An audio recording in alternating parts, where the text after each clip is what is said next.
नमस्कार। जय श्री राम। आज हम बात करेंगे सातवें आयाम के बारे में। पिछले अध्याय में हमने छठवें आयाम के बारे में बोला था, तो छठवें आयाम के बारे में जो कुछ भी बोला था वो इस अध्याय में नहीं बोला जाएगा। छठवें आयाम की जानकारी आपको चाहिए तो आपको पिछला वीडियो देखना पड़ेगा। हम सातवें आयाम की बात करेंगे। सातवां आयाम क्या होता है? सातवां आयाम तक के जो इंसान पहुंचता है वो इंसान पूरी तरह से परिपक्व हो जाता है, उसका मस्तिष्क पक जाता है। कहने का अर्थ ये होता है कि बुद्धि होना एक अलग विषय है, बुद्धि का काम नहीं करना एक अलग विषय है और बुद्धि का काम करना एक अलग विषय है। और बुद्धि से लिए गए काम का परिणाम सकारात्मक हो और नकारात्मक हो, ये देखने की जो क्षमता होती है उसे ही परिपक्व मस्तिष्क कहते हैं। सातवें आयाम का संबंध परिपक्व मस्तिष्क से है। सातवें आयाम तक वही पहुंच सकता है जिसका मस्तिष्क पूरी तरह से परिपक्व हो चुका है। परिपक्व होने का मतलब क्या होता है? परिपक्व होने का मतलब ये होता है कि हम जो भी डिसीजन लेते हैं वो सही होते हैं, उसमें ईश्वर की रजामंदी होती है, उसमें हमारा फ़ायदा होता है और उसमें समाज का भी फ़ायदा होता है।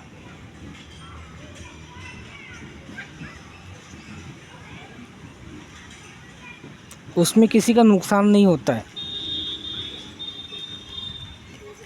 हमारे किए गए कर्म का किसी का कोई ऑब्जेक्शन नहीं होता है। यह होता है परिपक्व मस्तिष्क। और जिसका मस्तिष्क पूरी तरह से परिपक्व होता है उसका ही कनेक्शन ईश्वर से होता है और उसकी कनेक्टिविटी ब्रह्मांड से होती है।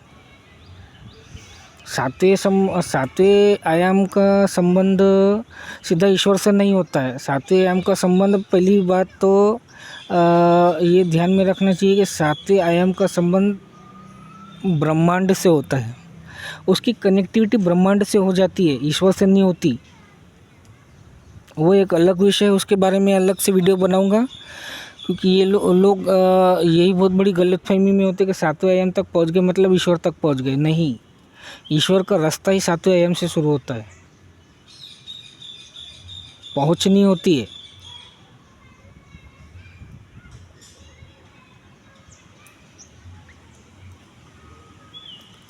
मानव शरीर में 7 सूक्ष्म तार होती है जो 7 रंग की होती है। उस अलग अलग माध्यम से ईश्वर तक के जाया जा सकता है। कोई लाल रंग से जाता है, कोई पीले रंग से जाता है, कोई बैंगनी रंग से जाता है, कोई हरे रंग से जाता है, कोई नीले रंग से जाता है, कोई बैंगनी रंग से जाता है।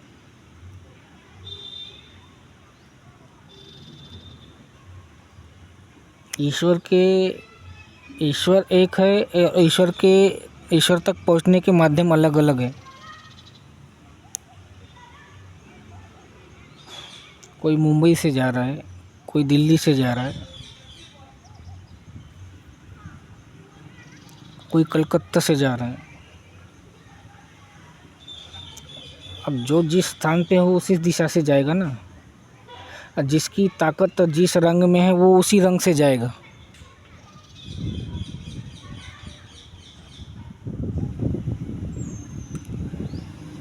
तो सातवां आयाम जो होता है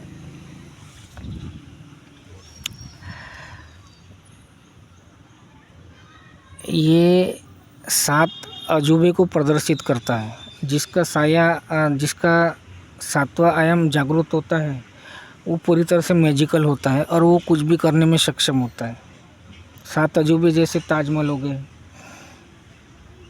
तो वो लोगों की आँखों में होता है। सातवें आयाम तक के मस्तिष्क इतना क्रियाशील हो जाता है कि वो किसी को भी आकर्षित कर सकता है। वो धन को भी क्रिएट कर सकता है, वो भक्ति को भी क्रिएट कर सकता है, वो किसी को बना भी सकता है, वो किसी को बिगाड़ भी सकता है।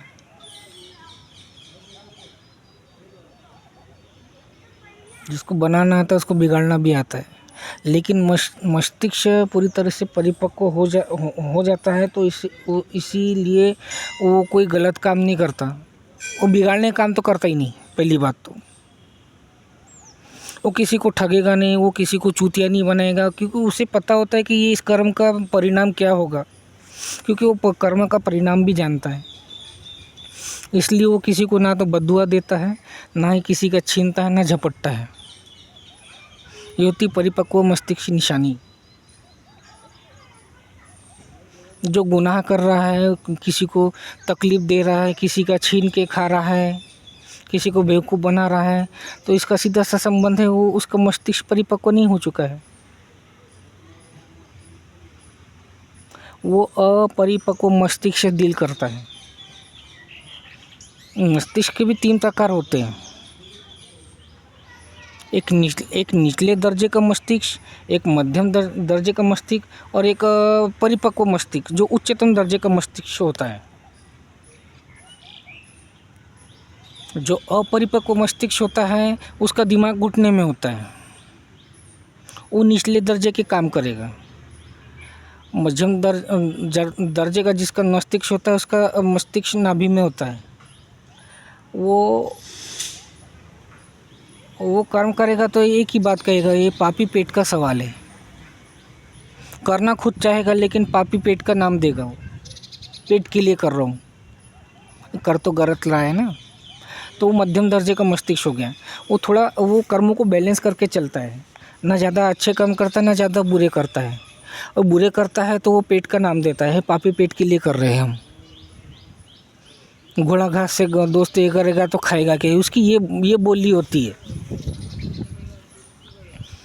मतलब वो बुरा कर सकता है लेकिन बुरा करते समय सोचेगा थोड़ा सा, नहीं यार इतना नहीं करना चाहिए। तो ये मध्यम दर्जे का मस्तिष्क होता है।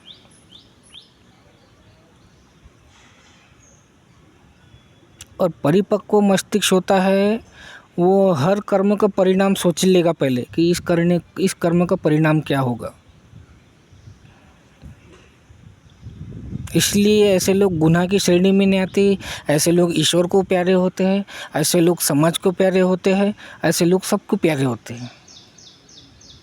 जिसका मस्तिष्क परिपक्व हो चुका होता है उस इंसान से ना तो ईश्वर को नुकसान होता है, ना किसी समाज को कोई किसी प्रकार का नुकसान होता है।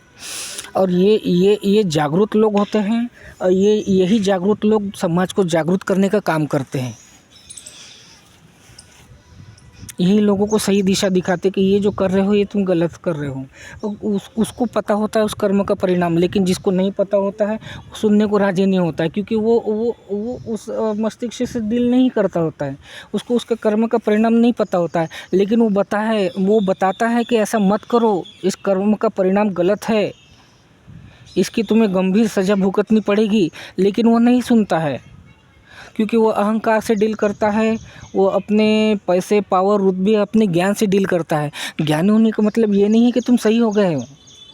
ज्ञान मैला भी हो सकता है, ज्ञान सच्चा भी हो सकता है, लेकिन ज्ञान में अगर लोभ, लालच, अहंकार जुड़ जाता है तो वो इंसान को सही कर्म करने नहीं देता।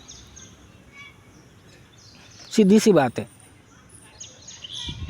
लोभ से जुड़ोगे तो वो तुमसे पाप करवाएगा ही करवाएगा।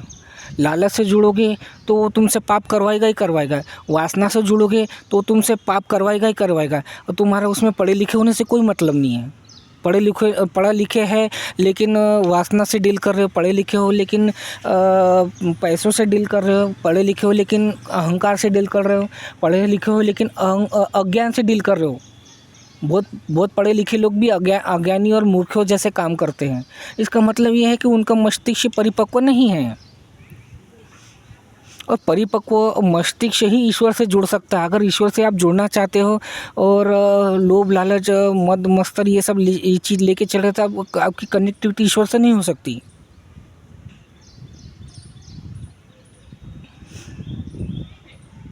और सच्चा सुख ईश्वर से जुड़ने में है,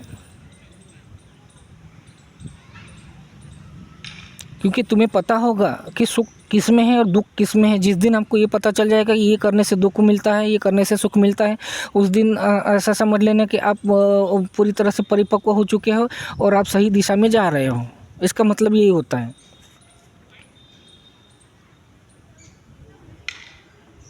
कर्म ऐसा करो कि जिससे तुमसे लोग खुश हो जाए। कर्म ऐसा करो कि तुम मुसीबत में ना पड़ो।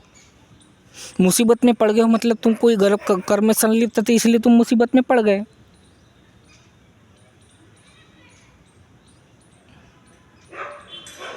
अहंकार से डील कर दिया, किसी को मार दिया, चाकू मार दिया, पुलिस आई पकड़ के लेके गई, तुम जेल चले गए।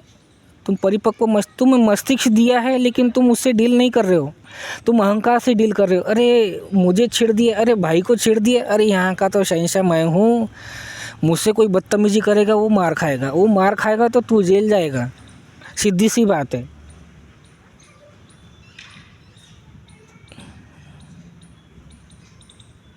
समझने वाले को इशारा काफ़ी है। ये तुम्हारा कर्म है, तुम्हारा कर्म तुम्हें जेल तक ले गया, तुम्हारा कर्म तुम्हें बर्बादी की तरफ ले गया। तुम बर्बाद हो रहे हो तो उसके जिम्मेदार तुम खुद हो। तुम जल रहे हो, जलन के मारे में तुम किसी का बुरा कर रहे हो, किसी की बदनामी कर रहे हो, किसी की बुराई कर रहे हो, किसी के काम में रुकावट डाल रहे हो, किसी को तकलीफ़ दे रहे हो, तो ये तुम्हारा कर्म है। तुमने उस कर्म से डील किया, इसीलिए आज तुम बर्बादी के कगार पे हो। उसके जिम्मेदार कोई और नहीं है। तुम्हें बुद्धि दी थी, तुम्हें समझ दी थी ईश्वर ने, तुमने उस परिपक्व मस्तिष्क से काम नहीं लिया। तुम्हें समझ सब रहा था, तुम पढ़े लिखे थे, सब समझ रहा था। उस समय तुम्हारी वासना काम कर रही थी, उस समय तुम्हारा अहंकार काम कर रहा था, उस समय तुम्हारा लालच काम कर रहा था। तुम्हारा लालच तुम्हें बर्बादी की तरफ ले गया। मस्तिष्क तो सभी को दिया होता, पढ़े लिखे सभी होते, लेकिन उस हिसाब से लोग काम थोड़ी न करते हैं। इसीलिए कहते कि अहंकार को त्यागो, अपनी वासनाओं को त्यागो, अपने लोभ लालच को त्यागो। इसको साइड में रख के काम करोगे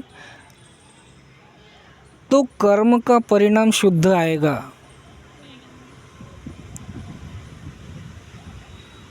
ज़्यादा बड़ा वीडियो मैं नहीं बनाता, क्योंकि मैं इतने बड़े बड़े वीडियो बना रहा हूँ, कोई देख नहीं रहा।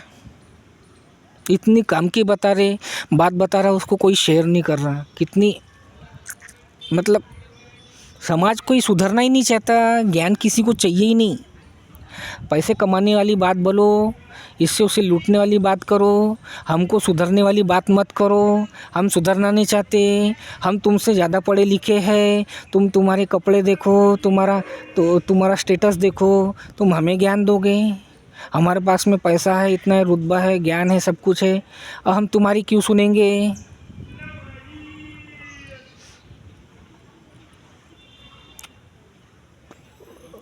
फिर लोगों को क्या है, सीधा रास्ता हजम नहीं होता और आसान तरीके से मिली हुई चीज़ भी हजम नहीं होती। लोगों को तकलीफ़ भुगत के, यातनाएं झेल के, परेशानी में पड़ के, खुद परेशानी में पड़ के, दूसरों को परेशानी में गिरवा के ज्ञान हासिल करना होता है।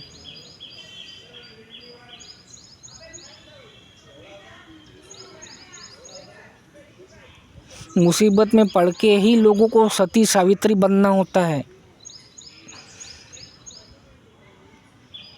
जब बदनामी होती तभी उनको सती सावित्री बनना होता है। सीधा रास्ता बताया गया है, ये करो, ये मत करो। नहीं, ये क्यों नहीं करें, इसका हमें कारण जानना है। कारण जाएंगे, अच्छा ये कारण है तो हम नहीं करेंगे, हम भुगतेंगे, हम तकलीफ़ झेलेंगे और दूसरों को भी तकलीफ़ देंगे, तब हम सुधरेंगे। हम सीधा रास्ता ऐसे नहीं पकड़ेंगे, हम बर्बाद होंगे, हम दूसरे को भी बर्बाद करेंगे, तब सही रास्ते पे आएंगे।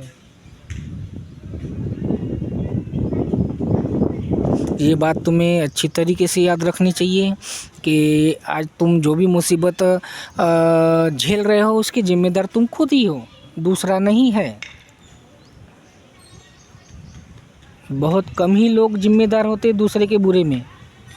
70% जिम्मेदारी खुद की होती है, जो जो इंसान कभी एक्सेप्ट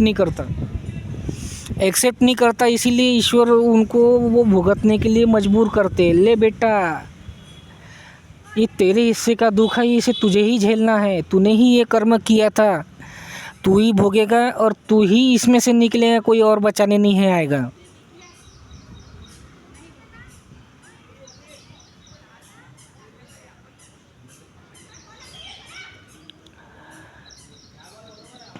इंसान के अंदर 7 सीसीटीवी कैमरे होते हैं।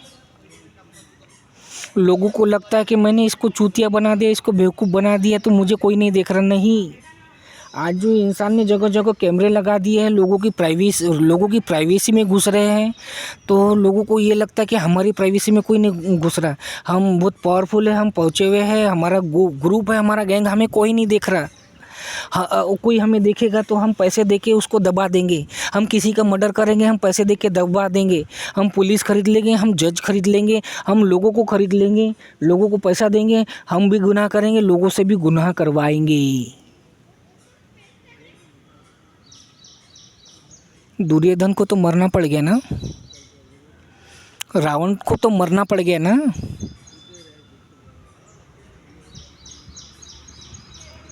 मरना पड़ गया, कितना बुद्धि था रावण के पास में, और तुम तो 2 कौड़ी को हो, छोटी सी बुद्धि, इतना अहंकार। कर्म किया है बुरा तो तुमको तो भुगतना पड़ेगा, वो कर्मों से नहीं बचेगा। कोई तांत्रिक नहीं तुम्हारे ऐसे का पाप कर्म भोगेगा।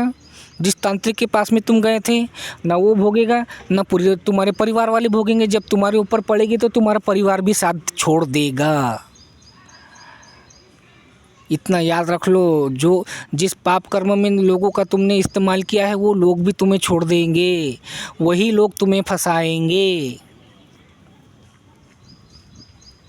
कर्मों की मार बहुत बुरी होती है। तो इंसान के बॉडी में 7 सीसीटीवी कैमरे होते हैं, और वो सीसीटीवी का कैमरा ईश्वर की तरफ होता है। आप किसी के साथ में षड्यंत्र करोगे, तुम्हारी ताकत का दुरुपयोग करोगे, उसका सीसीटीवी कैमरा गणपति भगवान के पास में होता है।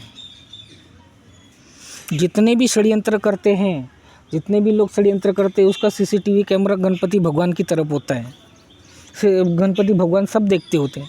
तुमने तुम्हारी ताकत का कहाँ इस्तेमाल किया, तुम्हें पावर पोस्ट पोजीशन दी, तुमने ताकत का क्या इस्तेमाल किया, लोगों की भलाई के लिए दिया हुआ है, तुमने वो भलाई की है कि नहीं की है। पावर पोस्ट पोजीशन का तुमने दुरुपयोग किया है, उसका सीसीटीवी कैमरा गणपति के भगवान के पास में होता है। तुम्हारे सब षड्यंत्रों का लेखा जोखा गणपति भगवान के पास में होता है। और एक षड्यंत्र की सज़ा एक षड्यंत्र ही होता है। जिस तरीके से षड्यंत्र करके लोगों को तुमने बदनाम किया, जिस तरह षड्यंत्र करके लोगों को तुमने तकलीफ दी, जिस षड्यंत्र करके लोगों को तुमने बर्बाद किया, तो वही षड्यंत्र तुम्हारे लिए गणपति भगवान रचते हैं। लिख के ले लो, तुमने किसी को गरीबी तुम्हारा इंतज़ार करेगी। तुम्हें बहुत सारा ज्ञान है, तुम्हारे ज्ञान में आके तुमने लोगों को ज्ञान के अहंकार में आके लोगों को तुमने गलत रास्ता दिखाया, जिसे ज्ञान की ज़रूरत है तुमने ज्ञान नहीं दिया। तो इसका सीसीटीवी कैमरा माँ सरस्वती की तरफ होता है। माँ सरस्वती तुम्हें देखती है कि तुम्हें मैंने इतना ज्ञान दिया, उस ज्ञान का तुमने क्या किया। ज्ञानी हो कि तुमने क्या किया, लोगों को चूतिया बनाया। तुमने तुम्हारे ज्ञान में आके लोगों को तकलीफ दिया, लोगों को मूर्ख बनाया। इसका सीसीटीवी कैमरा तुम्हारा माँ सरस्वती गर्भवती माँ सरस्वती में दिखती होती। फिर अगले जन्म में तुम्हें एक पागल बना के पैदा करती है, मूर्ख बना के पैदा करती है, अच्छे घर में पैदा करती है, लेकिन तुमसे छोटा मूर्ख तुम्हें मूर्ख बना के चले जाता है। ये उसकी सज़ा होती है। 2 कौड़ी के लोग तुम्हें मूर्ख बना के चले जाते हैं, ये तुम्हारे उस कर्म की सज़ा होती है। ज्ञान का दुरुपयोग करोगे, माँ सरस्वती तुम्हें देख लेगी। बहुत नॉलेजेबल बना के पैदा करेगी, दो कौड़ी के लोगों से तुम्हें मूर्ख बनवाएगी। तब तुम्हें पता चलेगा कि मूर्ख बनाना क्या होता है। नहीं बचोगे, तुम नहीं बचोगे, ज्ञान का दुरुपयोग करोगे, नहीं बचोगे। या तो तुम्हारा ज्ञान उस समय छीन लिया जाएगा, बहुत पावरफुल, बहुत बड़ा नेम फेम कर देगी, नेम फेम करने के बाद में तुमसे तुम्हारा ज्ञान छीन लेगी, और फिर तुम वो बेइज्जती भी बहुत बड़े लेवल की होगी, वो बेइज्जती बहुत बड़े लेवल की होगी। जब तुमसे तुम्हारा ज्ञान छीना जाएगा, समाज में सम्मानित करके अपमानित करना, ये बहुत बड़ा लॉस होता है इंसान का। ज़मीन से गिरोगे तो वो लॉस कम होगा, लेकिन आसमान से गिरो सीधा मौत होगी, जीते जी मौत होगी वो। जब तुम्हें समाज में लोग पावरफुल समझने लगे, जब समाज में तो लोग तुम्हें ज्ञानी समझने लगे, और उसी समय तुम्हारी बुद्धि छीन ली जाए, तुम्हारा ज्ञान छीन लिया जाए, तो वो मौत बहुत बड़ी मौत होती है। इसलिए कहते हैं कि ज्ञान का दुरुपयोग नहीं करना चाहिए। तुम्हें ज्ञान दिया गया है, ये तुम ज्ञान का खुद के लिए भी सही इस्तेमाल करो, उस ज्ञान का तुम समाज के लिए भी सही इस्तेमाल करो। इसलिए तुम्हें ज्ञान दिया गया है, इसलिए तुम्हें ज्ञानी बनाया गया, इसलिए तुम्हें पढ़ाया लिखाया गया है, ना कि तुम्हें पढ़ लिख के भ्रष्टाचार करना है, तो तुम्हें अपना पद पोजीशन का दुरुपयोग करना है, नीचे के टेबल से पैसा लेना है। ज्ञान तुम्हें इसलिए नहीं दिया गया है। ज्ञान दिया गया मतलब एक तुम जिम्मेदार व्यक्ति बनाया गया है कि तुम कम पढ़े लिखे, कम ज्ञानी और असहाय लोगों को मदद कर सको, इसलिए तुम्हें ज्ञानी बनाया गया है। लोगों को ठगने, लोगों को चूतिया बनाने और चूतिया लोगों की गैंग जमा करने के लिए नहीं दिया गया है। सीधी सी बात है। तुम्हारे ज्ञान का उपयोग करोगे, सरस्वती माता तुम्हें देख रही है। तुम्हें बहुत पैसा दिया गया है, पैसे का तुम दुरुपयोग कर रहे हो, पैसा दे के लोगों से पाप करवा रहे हो। ये ले पैसा, इसकी जासूसी कर, ये क्या कर रहा है, सुबह से लेकर शाम तक क्या कर रहा है, इसके ऊपर कैमरा लगा दे, इसकी हर इन्फॉर्मेशन मुझे दे, ये ले पैसा ले। एक तो पैसे के अहंकार में कि तुमने गलत किया और तुमने दूसरों से गलत काम करवाया, तो एक पैसे का एक ये दुरुपयोग हो गया, पैसे का ये एक दूसरा दुरुपयोग हो गया। खुद भी पाप किया, दूसरों से भी पाप करवाया। किसी की जासूसी करना भी एक बड़ा पाप है। जासूसी करने वाले को ये समझना चाहिए कि हम जिसकी जासूसी कर रहे हैं वो सही है या गलत है। अगर वो गलत है, उसकी जासूसी कर रहे हैं, तुम्हारी जासूसी करने से उसका नुकसान हो रहा है, तो ये तुम्हारे सिर पे पाप जमा हो गया। अगले के भी पाप हो गया, वो तुम्हारे सिर पे भी पाप हो गया। तो ये हो गया, आप उसके पाप कर्म में सम्मिलित हो गए। तो तुम्हें ईश्वर ने धनवान बनाया है ताकि तुम मेहनत करो, अपने घर का पालन पोषण अच्छी कर सको, और उस पैसे से लोगों की समाज सेवा कर सको। बहुत से लोग असहाय हैं, निराधार है, उनकी सेवा कर सको, उसके लिए तुम्हें धन दिया गया है। पैसे वाले लोग क्या करते, किसी को पैसा नहीं देते। पास से एक गरीब चले जाते, 10 रुपये नहीं देंगे उसे। घर में कोई कुत्ता घुस गया तो उसे मारेंगे, उसे 2 रोटी नहीं देंगे।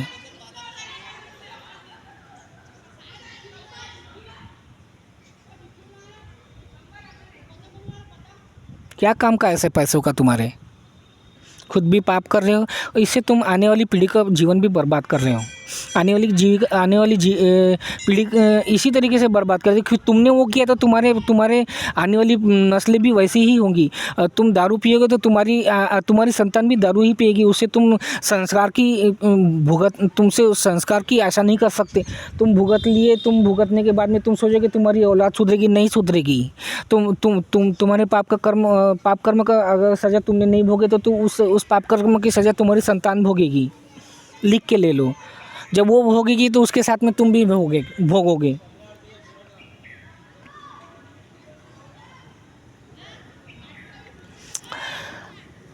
अब होता है, तुम किसी से प्यार कर रहे हो, प्यार में तुम किसी को धोखा दे रहे हो, किसी की भावनाओं के साथ में खेल रहे हो, तो इसमें भी तुम्हारा पैसा जुड़ गया। अरे हमें ये नहीं मिलेगी तो हमें वो मिल जाएगी। मतलब प्यार कर रहे हो तुम किसी के साथ जीवन में खिलवाड़ करने के लिए। प्यार तुमने किया है शारीरिक संबंध बनाने के लिए। शारीरिक से संबंध बनाने के बाद में तुम्हारा प्यार ख़त्म हो गया, तुमने उसे धोखा दे दिया। वो तो तुमसे सच्चा प्यार कर रहा था ना, फिर तुमने दूसरे से चालू कर दिया। तो ये हो गया भावनाओं का खिलवाड़। और प्यार का खिलवाड़, भावनाओं का खिलवाड़ सबसे बड़ा पाप होता है। इससे बड़ा तो कोई पाप ही नहीं होता है। इससे किसी की ज़िंदगी ख़राब हो जाती है। तो ये भावनाओं तो तुम्हारी भावनाओं का सीसीटीवी कैमरा महादेव के हाथ में है। तुम किसी की भावनाओं के साथ में खेल रहे हो, तुम किसी को प्यार में धोखा दे रहे हो, तो महादेव तुम्हें देख रहे हैं। सीधी सी बात है, महादेव की तुम पर नज़र है। किसी के साथ में तुम भावनाओं का खिलवाड़ कर रहे हो तो उसका सीधा कनेक्शन महादेव की तरफ है। तो तुम्हारे इस पाप कर्म की सज़ा तुम्हें महादेव देंगे, क्योंकि ये प्रेम देने वाले ईश्वर है। सत्यम शिवम सुंदरम पहले वीडियो बनाया गया है। सबसे सुंदर ईश्वर है, ईश्वर महादेव हैं, क्योंकि वो प्रेम के देवता हैं। वो महादेव की कृपा होती है तो तुम्हें प्रेम से भर देगा, और तुम्हें वो प्रेम किसी को देना होता है। किसी के साथ में अगर तुम्हें प्रेम दिया गया है तो तुम्हें वो बांटना है, किसी के साथ में खिलवाड़ नहीं करना है। अगर तुम्हारा संबंध वासनाओं से, तो तुम किसी के साथ में प्यार में धोखा ही करोगे। प्यार होगा तो अगला प्यार करेगा तो तुम भी प्यार करोगे, क्योंकि ये सही कनेक्टिविटी है। प्यार में अगर तुमने बुद्धि का इस्तेमाल करोगे तो तुम्हारी बुद्धि तुम्हें वासना की तरफ लेके जाएगी। तुम्हारी बुद्धि तुमसे विश्वासघात करने के लिए प्रेरित करेगी।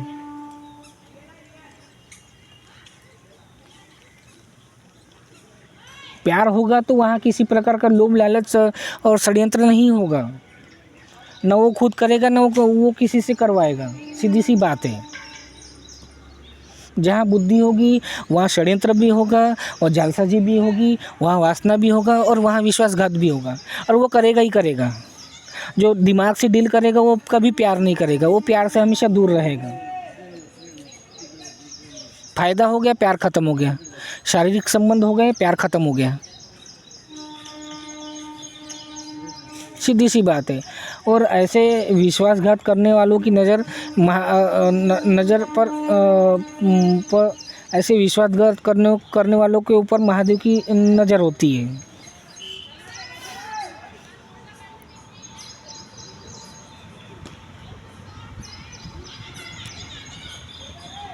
अब तुम किसी को क्या बोल रहे हो, किसी को क्या वचन दे रहे हो, तुम्हारी नज़र तुम पर भगवान श्री कृष्ण की नज़र हो। तुम बोल के किसका मन दुखा रहे हो, क्या बोल रहे हो। तुम्हारे एक एक शब्द को सुना गया है भगवान श्री कृष्ण के द्वारा। दुनिया के हर प्राणी द्वारा एक एक शब्द कहेगा, एक एक शब्द का लिखा जोखा भगवान श्री कृष्ण की तरफ होता है, पास होता है। तुम किसी को बोल के मन दुखा रहे हो, भगवान श्री कृष्ण को पता है। तुम्हारा ईश्वर का सीसीटीवी कैमरा है तुम्हारे बोलने के ऊपर, और वो बोलने के ऊपर इस दुनिया का हर इंसान जो कुछ भी बोल रहा है उसका लेखा जोखा भगवान श्री कृष्ण की तरफ होता है। तो अरे मैंने इसको चूतिया बना दिया, इसको झूठा दिलासा दे दिया, मैंने इसको बेवकूफ़ बना दिया, मुझे किसी ने नहीं देखा। नहीं, तुम्हें कृष्ण भगवान देख रहे हैं। तुम्हें बोलने की शक्ति दी गई है, तुम्हें कम्युनिकेशन स्किल दिया है, भगवान कृष्ण ने दिया है। मार्केटिंग फील्ड में जो तुम अच्छा कमा रहे हो, तुम भगवान कृष्ण ने तुम्हें वो हुनर दिया है। वो हुनर तुम्हें किसी को चूतिया बनाने के लिए नहीं दिया है। जब तुम किसी को चूतिया बनाते हो तो तुम्हारा मस्तिष्क इसकी गवाही देता है कि ये तुम गलत कर रहे हो, गलत बोल रहे हो, तो तुम्हें भगवान श्री कृष्ण देख रहे हैं। तो इसकी सज़ा तुम्हें भगवान कृष्ण देंगे। किसी की भावनाओं के साथ खिलवाड़ करोगे, इसकी सज़ा तुम्हें भगवान महादेव दोगे। अपने ज्ञान का दुरुपयोग करोगे, इसकी सज़ा तुम्हें माँ सरस्वती देंगी। तुम अपनी ताकत का इस्तेमाल, पावर पोस्ट पोजीशन की गलत इस्तेमाल कर रहे हो, तो इसकी सज़ा तुम्हें गणपति भगवान देंगे।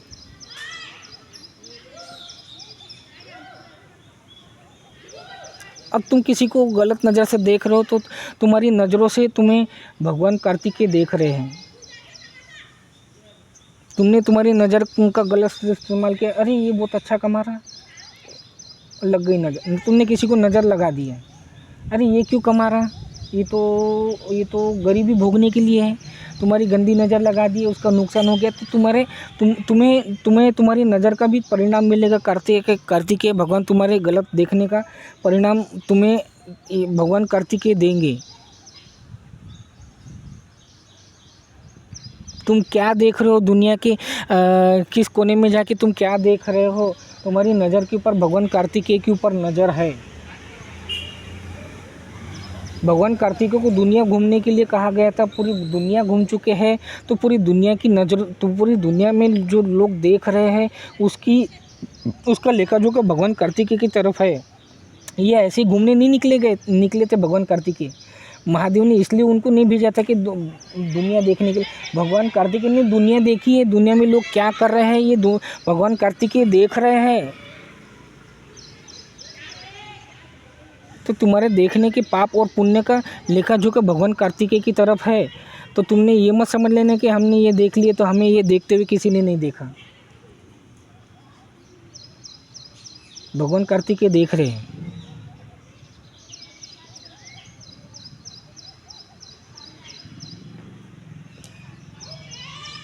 मेरी बात तुम्हें समझ में आ गई होगी, जीवन में क्या करना है क्या नहीं करना है। इस एक वीडियो से आप सीख सकते हो। जीवन में बर्बादी से बचना है तो ये वीडियो तुम्हें बहुत काम आएगा। उसके बाद में भी किस प्रकार से इंसान गलत कर्मों में संलिप्त हो जाता है, किस प्रकार से इंसान बर्बादी की तरफ चला जाता है, आपको ये कंसेप्ट समझ में आ गया होगा। तो जीवन में आगे कैसे डील करना है। एक छोटा बच्चा भी परिपक्व मस्तिष्क लेके चल सकता है, एक मध्यम आयु का इंसान भी परिपक्व मस्तिष्क लेके चल सकता है। परिपक्व मस्तिष्क होने का ये मतलब होता है कि हम जो कर्म कर रहे हैं हम उसके साक्षीदार हैं, और हमें ये पता होना चाहिए कि ये कर्म कर रहे हैं गलत है। आज तुम्हें इस कर्म का परिणाम नहीं मिल रहा है तो कल तुम्हें मिलेगा ही मिलेगा।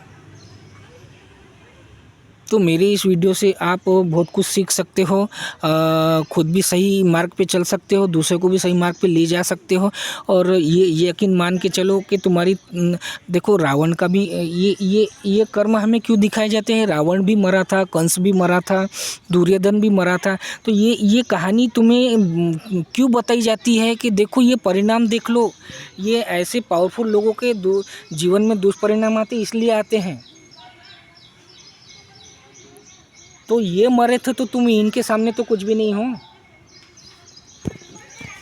इनके सामने तो तुम कुछ भी नहीं हो।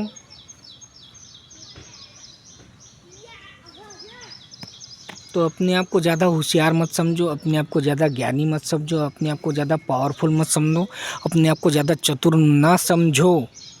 सोच समझ के कर्म करो, और ये समय कर्म के परिणाम का है। दुनिया अपने कर्म के परिणाम भुगत रही है। लोगों को अब समझ में आ रहा है, लोगों को अब लकड़ी पे खाना बना पड़ रहा है, तो लोगों को अपने कर्म नज़र आ रहे हैं। लोगों को पेट्रोल नहीं मिल रहा है, लोगों को गैस सिलेंडर नहीं मिल रहा है। इस कर्म को किसने न्योता दिया? इंसान के मस्तिष्क ने। मस्तिष्क से डील करोगे तो पाप कर्म होगा ही होगा।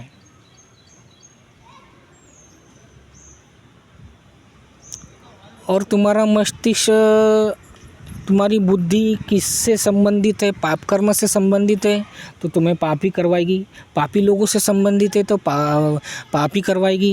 अहंकारियों से संबंधित है तो अहंकार करवाएगी। वासनाओं से संलग्नित वासनाएं करवाएगी। और अहंकार का, वासना का और बुरे कर्म का परिणाम बुरा ही होता है। जो खुद खुश नहीं है वो किसी को खुशियाँ नहीं दे सकता।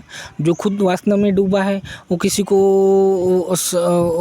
वासना में ही डुबा सकता है। जो अहंकार से डील कर रहा है वो अहंकारी हो सकता है, दूसरे को भी अहंकारी बनाता है। तो तुम्हें ये समझ में आ गया होगा। अपने वर्तमान जीवन से लेके अपने बचपन तक के चले जाइए। तुमने क्या किया है उसको देखो, अपने कर्म, अपनी बुद्धि, अपने ज्ञान, अपने स्वार्थ को सुधारो, क्योंकि ये आज की डिमांड है। जब तक कि तुम्हारा मस्तिष्क परिपक्व नहीं हो सकता, समाज को अंधकार से, समाज को बर्बादी से तुम नहीं निकाल सकते। तुम सुधर गए उतना काफ़ी है, दूसरों को सुधारने की ज़रूरत नहीं है। पढ़े लिखे ज्ञानी लोग अक्सर यही काम करते हैं, वो अपने चरित्र साफ रखते ना, दूसरे को बदनाम करना शुरू कर देते।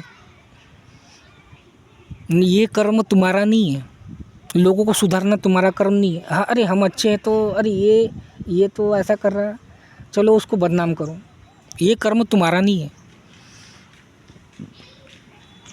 पापी का पाप कर्म तुम अपने सिर पे ले रहे हो ऐसा करके। तो सातवें आयाम का संबंध ब्रह्मांड से होता है, ईश्वर से नहीं होता है। सातवें आयाम से कनेक्टिविटी होती है इंसान के मस्तिष्क की और ब्रह्मांड की। ब्रह्मांड एक तार है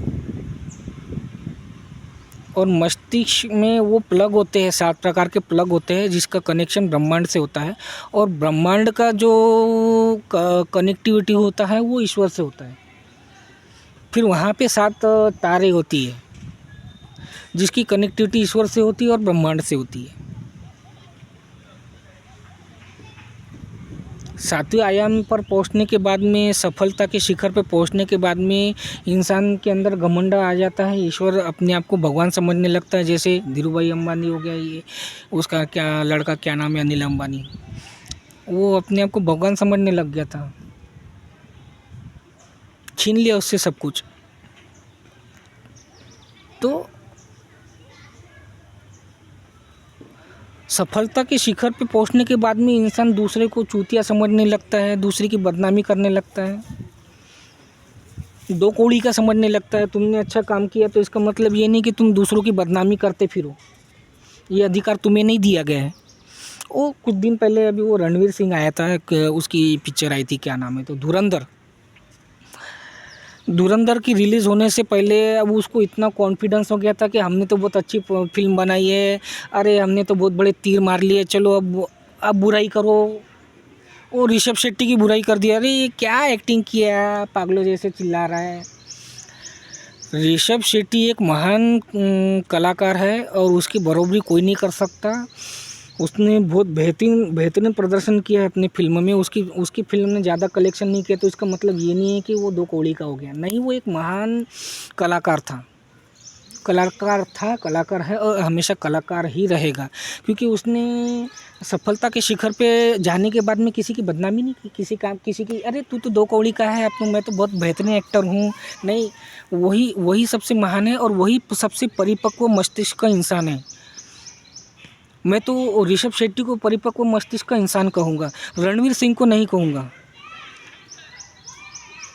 क्योंकि सफलता से पहले ही उसने ढोल बजा दिया और उसका परिणाम उसका ये निकला कि उस पिक्चर की सफलता का श्रेय अक्षय खन्ना ले गए।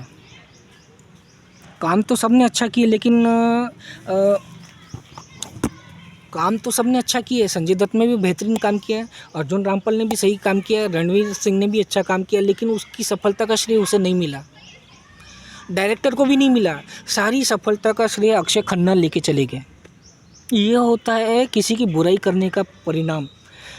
उसको उसके बुरे कर्मों का परिणाम तुरंत मिल गया, उसको वो श्रेय ही नहीं मिला। बाद में उसने अक्षय खन्ना की कॉपी करने की कोशिश की, तब भी उसको सफलता नहीं मिली। किंग होता है और दो कौड़ी का इंसान दो कौड़ी का होता है। तो इंसान को ये समझ लेना चाहिए, घमंड में आके किसी की बुराई नहीं करनी चाहिए। रणवीर सिंह अगर ये नहीं करता ना तो उसकी सफलता का परचम उसके सिर पे लहराया गया होता, उस पिक्चर की सफलता का जिम्मेदार उसे समझा गया होता। शाहरुख खान एक बड़ा स्टार है, वो भी यही काम करता, स्टेज पे आके किसी की भी बेइज्जती कर देता। आयुष्मान खुराना हो, इरफान खान हो, छोटे छोटे कलाकार को नीचा दिखाता, उनको ये फील करवाता कि तुम दो कौड़ी के कलाकार हो, तुम शाहरुख खान की बराबरी नहीं कर सकते। तुम दो कौड़ी के हो, दो कौड़ी के ही रहोगे और तुम्हें मुझसे कंधे से कंधा मिला के नहीं चलना चाहिए, मेरी बरोबरी नहीं करना चाहिए। किंग मैं हूँ और मैं ही रहूँगा।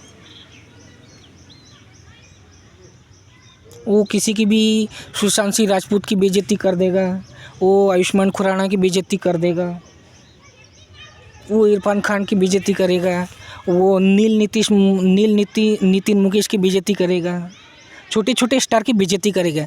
तुम्हें सफलता के शिखर पर पहुंचाएगा तो इसका मतलब ये नहीं कि तुम लोगों की बेइज्जती करते फिरो। तुम लोगों को ये फील करो कि तुम 2 कौड़ी के हो, तुम्हें कुछ नहीं आता, जो कुछ भी आता हमें आता है। हम 100 करोड़ की पिक्चरें देते हैं तो हमारे सामने तुम सिर झुकाओ और हमारी बरोबरी करने की कोशिश मत करोगे तो तुम्हें गिरा दिया जाएगा। हर पावरफुल इंसान को गिरा दिया जाता है। ये शाहरुख खान की एक पिक्चर आई थी जीरो, कितनी बेइज्जती हुई, लोगों ने कितना हंसा उसके ऊपर। ऐसा ही होता है। इस फिल्म देखने के बाद में शाहरुख खान की हर जगह बेइज्जती होने लग गई थी, किरकिरी हो गई।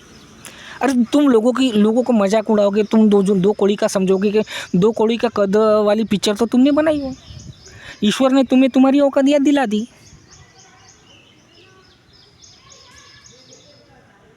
डाउन टू अर्थ कैसे रहना है कोई सलमान से सीखे। लोगों को बढ़ाने का काम करता है, लोगों को गिराने काम नहीं करता। आज उसकी पिक्चर इतनी सक्सेस क्यों हो रही, इसीलिए हो रही।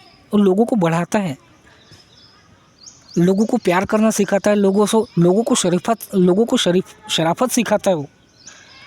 आज इसीलिए उसकी हर जगह इज्जत होती है।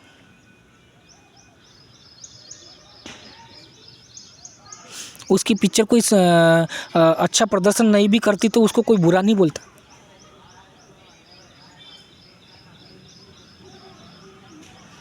आज सलमान को सफलता इसीलिए मिल रही है क्योंकि डाउन टू अर्थ हो गया है।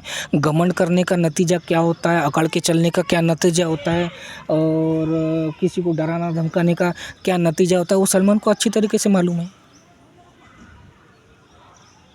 नाजायज़ लोगों ने सलमान खान को सताया,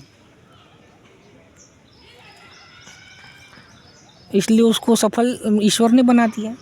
और किसी को बदनाम करने से कोई बदनाम नहीं हो जाता। एक अच्छा इंसान हो तो उसकी अच्छाई किसी दिन दिखती है लोगों को। इसलिए आज सलमान खान की पिक्चर इतनी हिट हो रही है। मैं ना तो किसी की बुराई कर रहा और ना तो मैं किसी की तारीफ़ कर रहा, ये तुम्हारे कर्म बोलते हैं। अब मैं किसी का पक्ष लेके नहीं बोलता, जो बुरा कर रहा है वो कर रहा है। कोई बुरा है तो उसको बोलने में बुरा बोलने में हर्जी क्या है।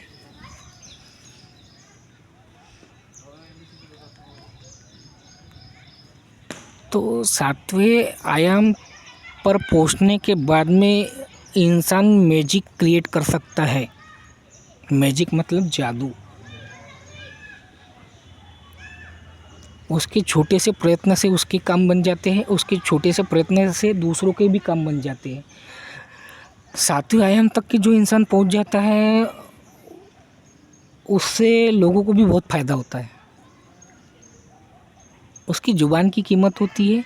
उसकी ज़ुबान, उसने एक बार ज़ुबान दे दी तो वो उस पर कायम होता है और उस पर सफल होता है और उसकी दी हुई ज़ुबान को ईश्वर भी उसका मान रखते हैं।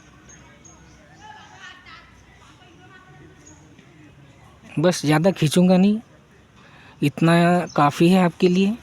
इस वीडियो को अधिक से अधिक शेयर करो। इस वीडियो को आखिरी समझ के चलो क्योंकि लोग इतने अच्छे ज्ञान को ले नहीं रहे हैं। तो मैं इस वीडियो को कभी भी डिलीट कर दूंगा, फिर भविष्य में आपको ये वीडियो कभी नहीं मिलेगा। इस प्रकार का ज्ञान भी तुम्हें कोई नहीं देगा। ये वीडियो डिलीट हो जाए इससे पहले आप इसको देख लो, इसको शेयर कर लो। ये यकीन मान के चलो, अगर आप आज इसे नहीं देख रहे हो तो इसको भविष्य में आपको नहीं मिलेगा। जो लोग मेरा मुंह बंद करने की कोशिश कर रहे हो, अब औकात में रहो। मैं बोलना नहीं छोड़ूंगा, मैं ज्ञान देना नहीं छोड़ूंगा, मैं लोगों को सही रास्ते पे लाना नहीं छोड़ूंगा।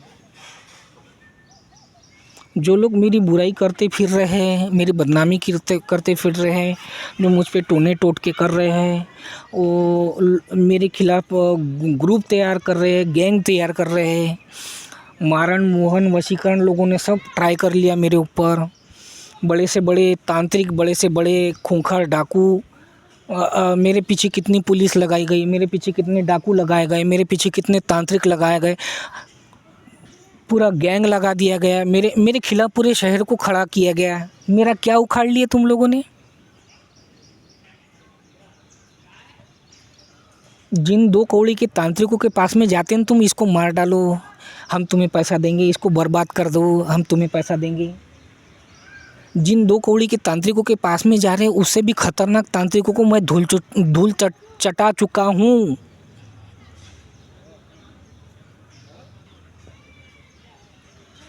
20-25 साल की उम्र में मैं एक से खतरनाक तांत्रिकों को धूल चटा चुका हूँ।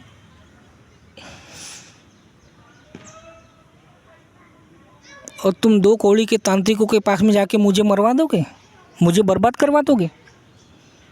मैं रास्ते से चलता हूँ तो मैं अपने पैर से चींटी भी नहीं मारता हूँ। मैं ये देखता हूँ कि मेरे पैर से कोई चींटी ना मर जाए।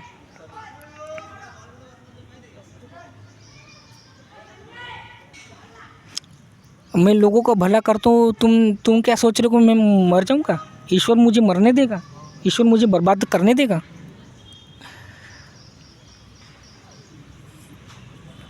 कई लोगों को बर्बादी से मैंने बचाया, कई लोगों को मैंने करोड़पति बनवा दिया। मैं खुद भिखारी रह गया, मैं खुद गरीब रह गया, मैं खुद पीछे रह गया, लेकिन लोगों को आगे बढ़ा दिया मैंने। जिन लोगों को आगे बढ़ाया मैंने, वही लोग मेरी बर्बादी के लिए खड़े हो गए। अरे ये मेरी ऐसी सोच रही है कि भाई ये इतना कमाए कि इसको मेरी तरफ देखने को टाइम ना मिले, इसको भगवान इतना पैसा दे दो कि ये मेरी बदनामी करने का इसको टाइम ना मिले, इसको ज्ञानी बना दी को इसको मेरी तरफ देखने का टाइम ना मिले। ये पैसे वाले बनने के बाद में ये लोग मेरी बर्बादी में लग गए कि हम बन गए, ये नहीं बनने को ना। अरे जिस ज्ञान से, जिस हुनर से आप आगे बढ़े हो, उसका जिम्मेदार मैं ही हूँ। तुम जो पैसे वाले बने हो, तुम्हारे सक्सेसफुल होने के पीछे मेरा हाथ है। मैंने सक्सेसफुल तुम्हें इसलिए बनने दिया ताकि तुम मेरे पीछे ना पड़ो। मैंने ज्ञान तुम्हें इसलिए दिया कि तुम इस ज्ञान से पैसा कमा लो, आगे बढ़ जाओ। लेकिन मेरे ज्ञान से तुम मेरी बर्बादी में लग गए, मेरी ताकत से तुम मेरी बर्बादी में लग गए। जो ज्ञान मैंने दिया है, वो ज्ञान मैं वापस भी ले सकता हूँ। जो बुद्धि मैंने तुम्हें दी हो, मैं तुमसे वापस भी ले सकता हूँ। जो पैसा मैंने तुम्हें दिया हूँ, मैं वापस भी ले सकता हूँ। तुम पागल थे, पागल ही रहोगे। तुम अज्ञानी थे, अज्ञानी ही रहोगे। तुम गरीब थे, गरीब ही रहोगे। तुम दरिद्र दरिद्र ही रहोगे। तुम समाज में सम्मानित जीवन जी रहे हो, किसकी बदौलत? मेरी बदौलत। मैं तुम्हारा सम्मान भी छीन सकता हूँ। इतनी यातना, इतनी तकलीफ़ देने के बाद में भी मैं तुम्हें कुछ नहीं बोल रहा है, तो तुम्हें ये बात समझ में आ जानी चाहिए। बाप बाप ही होता है और बेटा बेटा होता है। बेटा बाप के जूते पहनने से बाप नहीं बन जाता। बाप का जो कद होता है वो बाप का ही रहता है, और जो बेटे का रहता है वो बेटे का ही रहता है। तो अभी समझ जाओ, अभी मैं बता दे रहा हूँ, ना तुम्हारे बर्बाद होने से, ना बर्बाद करने से ना मैं बर्बाद होने वाला हूँ, ना तुम्हारे बदनाम करने से ना मैं बदनाम होने वाला हूँ, ना तुम्हारे मारने से मैं मरने वाला हूँ। सीधी सी बात, 100 बात की एक बात। समझ में आती है? समझ में आ जाओ। मैंने वार करना शुरू कर दिया ना, तो टुकड़े नहीं मिलेंगे, शमशान तक की तुम्हारी अर्थी नहीं जाएंगी, थैली में पैक करके तुम्हें ले जाया जाएगा। महाभारत की युद्ध में जो अस्त्र शस्त्र यूज़ किए गए थे, वो सारे अस्त्र शस्त्र मेरे पास में है। भगवान श्री कृष्ण के पास में जो अस्त्र हुआ करते थे, वो भी मेरे पास में है। और इस अस्त्रों का मैं कभी भी इस्तेमाल कर सकता हूँ। पूरी विश्व को विनाश में अकेला कर सकता हूँ, ये बात तुम लिख के ले लो। उसके बाद में भी मैं इतनी तकलीफ़ सह के रह रहा हूँ, तो उसके पीछे भी कोई कारण है। मेरे चुप रहने का, मेरा सिर झुका के चलने का मेरी कमज़ोरी नहीं है। मैं सिर झुका के चल रहा हूँ तो इसका मतलब नहीं है मैं बर्बाद हो चुका हूँ। मैं सिर झुका के चल रहा हूँ, इसका मतलब ये नहीं कि मेरी कोई औकात नहीं है। मैं सिर झुका के चल रहा हूँ तो इसका मतलब ये नहीं कि मैं कुछ नहीं कर सकता हूँ। मैं सब कुछ कर सकता हूँ, इसलिए मैं सिर झुका के चल रहा हूँ। ये बात तुम्हारे दिमाग में डाल लो। मैं किसी को मारता नहीं हूँ, इसका मतलब ये है कि मैं किसी को जीवन दान नहीं दे सकता, तो मुझे किसी को मारने का अधिकार नहीं, इसीलिए मैं किसी को मारता नहीं हूँ। मैंने 8 महाविद्याएं सिद्ध कर ली है।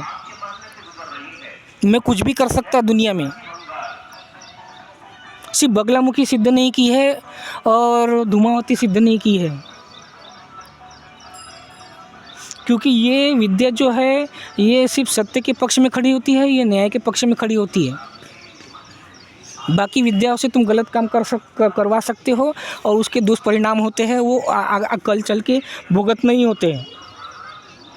लेकिन ये बगलामुखी एक ऐसी विद्या है जो कभी नुकसान में नहीं लाती, न खुद का नुकसान करती न दूसरे का नुकसान करती है। और अभी मैं उसी विषय पे काम कर रहा हूँ, क्योंकि अगर मैं बगलामुखी की सिद्धि के लिए बैठ गया तो ऐसा समझ लो न्याय होकर रहेगा। मतलब बचना नहीं है, दूसरी शक्ति बचाती है, ये बगलामुखी कभी नहीं बचाती। ये बगलामुखी के सामने सब सारी शक्तियाँ नतमस्तक होती है। ईश्वर भी बगलामुखी के सामने नतमस्तक होते हैं, क्योंकि ये न्याय की देवी है और न्याय निष्पक्ष होता है। तुम पुलिस को खरीद लोगे, तुम न्यायाधीश को खरीद लोगे, थोड़ी देर के लिए मान के चलो क्योंकि ईश्वर भी तुम्हारे भक्ति, तुम्हारे प्रेम के गुलाम होता है। वो भी तुम्हारे लिए कभी कभी गलत कर देगा, लेकिन ये बगलामुखी ऐसी शक्ति है, ये कभी गलत नहीं करती। और अगर मैंने बगलामुखी की सिद्धि कर ली तो मेरे को किसी को मारने की भी ज़रूरत नहीं है। तुम्हारा पाप कर्म ही तुम्हें मार देगा, क्योंकि बगलामुखी के रास्ते पे जैसे जैसे आगे चलते जाते हैं माँ देखती जाती है कि इसके साथ में किसने बुरा किया, अपने आप वो बर्बाद होते चले जाता है। मुझे तो बर्बाद करने की ज़रूरत ही नहीं है, अपने आप ही बर्बाद होते चले जाता है। सुधर जाओ, चेतावनी दे रहा मैं। इस पूरे विश्व को खंडहर बनाने की क्षमता मेरे अंदर है, ये सोच के चलो। दुर्योधन के चक्कर में पूरे विश्व का विनाश हो गया था। इशारा दे रहा हूँ, समझ जाओ। किसी एक इंसान को मारने पे आ गया ना तो 100 कमीने आ जाते बचाने के लिए। समझ रहे हो बात को? मरना सिर्फ अकेले दुर्योधन को था, लेकिन उसको बचाने के लिए उसके पाप कर्म में जो सम्मिलित थे वो सब आ गए। द्रोण आ गया, भीष्म आ गया, कितने पूरे भारत के राजा हो गए, वो आ गए। वो पापी नहीं थे, लेकिन पापी का साथ दे रहे थे, उनके चक्कर में वो सब मारे गए। एक इशारा दे दिया है, समझ जाओ। तहस नहस करने को मजबूर मत करो मेरे को। और एक बार मेरा शस्त्र उड़ गया तो सिर्फ तबाही दुनिया में देखी जाएगी, और उसका असर एक मोहल्ले के लेवल पे, एक शहर के लेवल पे, एक राज्य के लेवल पे, एक भारत के लेवल पे नहीं होगा, पूरे वैश्विक लेवल पे उसका असर दिखेगा। तो मुझे अस्त्र शस्त्र उठाने पर मजबूर मत करो, औकात में रहो। जो समझदार लोग हैं, पापियों का साथ दे रहे हैं, वो देख लो कि इस कर्म का परिणाम क्या है। ज़्यादा मेरे प्राइवेसी में घुसो मत। एक बार शस्त्र उठा लिया तो फिर पीछे नहीं हटूंगा मैं। और उसमें शस्त्र उड़ गया तो उसमें सिर्फ 4 लोग नहीं मरेंगे, पूरे विश्व का विनाश हो जाएगा। कलयुग में अर्जुन बन के मैं ही आया हूँ। अच्छी लगे बुरी लगे, समझना समझ लो, पागल समझना समझ लो।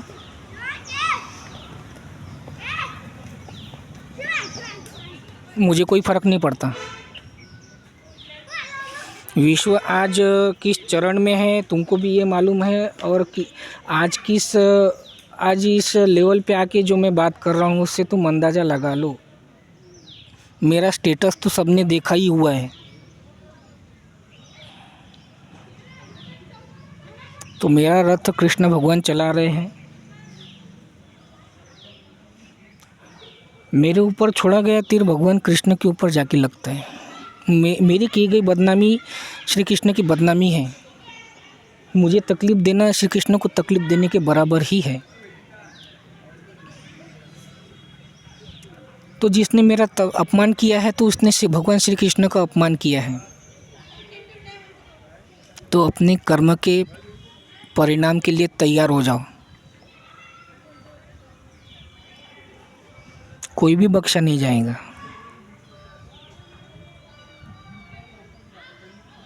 नमस्कार, जय श्री राम। आपका हमारा वीडियो देखने के लिए बहुत बहुत धन्यवाद। हमारा वीडियो शेयर करने के लिए बहुत बहुत धन्यवाद। इस वीडियो का अधिक से अधिक लोगों तक जाना बहुत ज़रूरी है। ये अवेयरनेस वाला वीडियो है। दुनिया को जागरूक होना बहुत ज़रूरी है। तो अपने निजी स्वार्थ को से न लेकर इसको अधिक से अधिक शेयर करें। मेरा कोई कुछ उखाड़ नहीं पाएगा। तो मेरे बर्बादी के सपने मत देखो। जय श्री राम।